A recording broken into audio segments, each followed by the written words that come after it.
Well, fresh from his trip to Hawaii, Governor Eddie Calvo says his brief meeting with President Donald Trump went well, and he believes it will result in a lifting of the current ban on the H-2B visas for Guam. Governor Eddie Calvo met with President Donald Trump briefly in Honolulu, and he feels that the president is truly committed to resolving what he calls the H-2B visa crisis.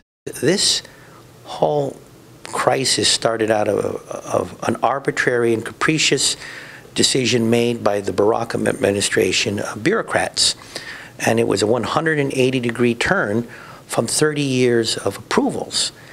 These same bureaucrats who can look you straight in the eye and make a 180-degree turn from near 100% approvals to 100% denials and say, Governor, nothing has changed. It's not only affecting a military buildup, but it's also affecting Joe and Maria Cruz trying to build a house in Guam at an affordable price. Calvo says that he's had 2 years of non-answers, contradictions, and, quote, gobbledygook from Washington bureaucrats. Now he feels he's finally got Washington's ear. To be more specific, he feels he has the ear of the White House. I saw the president make an order, and I looked at General Kelly and I said, General Kelly gave you the order, and so that means let's get it done. And he said, we're going to get it done. What exactly was his order?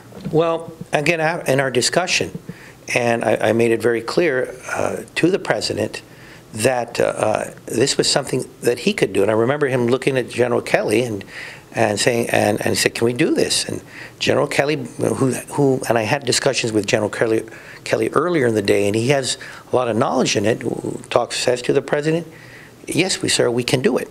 So, you know, that's when the president looked at him and said, get it done. And in fact, after that, I looked at the Chief of Staff, John Kelly, put my hand on his shoulder, shook his hand. He said, the president gave you order. He said, I heard it. The governor says in the next couple of days, he will follow up with the Chief of Staff of the White House. Now we're working with the White House, and we're very hopeful that this top-down approach will break through a lot of these obstacles made by really idiotic bureaucrats in Washington, D.C. The governor says he anticipates that the bureaucrats in Washington will fight the lifting of the H-2B ban, but he also believes the president is strong enough to break through the bureaucracy.